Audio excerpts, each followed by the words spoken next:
L'objectiu de l'empresa d'inserció, lògicament, és crear el màxim nombre de llocs perquè persones puguin fer processos d'inserció. Ens hem especialitzat en el tema de recuperació de roba i en aquests moments hem passat a tenir 11 contractes d'inserció.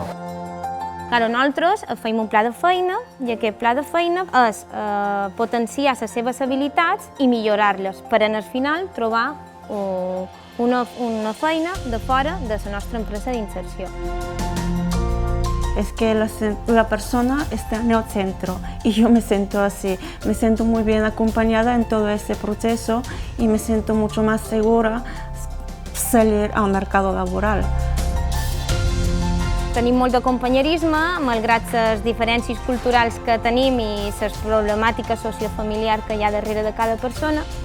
I al final aquest bloc està fent feina i va trobar una estabilitat. Y estuve con ellos casi 3 años. 3 años trabajando como chofer. Ahora yo estoy trabajando con Viaba, la empresa que siempre hace el mantenimiento de la calle.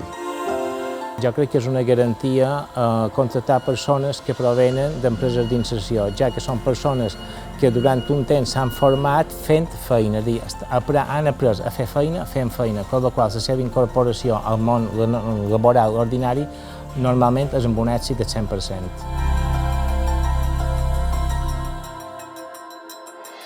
Si tú te quedas parado, no aprendes, pero si tú quieres aprender, puedes aprender.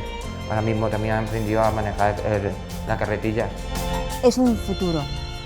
Yo ahora, a la edad que tengo de 47 años, me estoy marcando ya mi futuro y ya puedo decir que ya me encuentro preparada para el mundo exterior. Me gustaría si puedo seguir a trabajar en este modo en una ONG o en alguna asociación solidaria. Sé qué quiero hacer y cómo lo puedo hacer y que no estoy sola. Eren tan contents de la nostra feina que feim que empreses ens telefonen perquè una altra empresa li ha dit.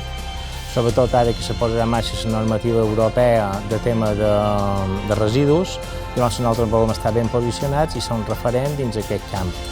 Que això ens permeti ser sostenibles econòmicament i també mediambientalment dins la nostra feina.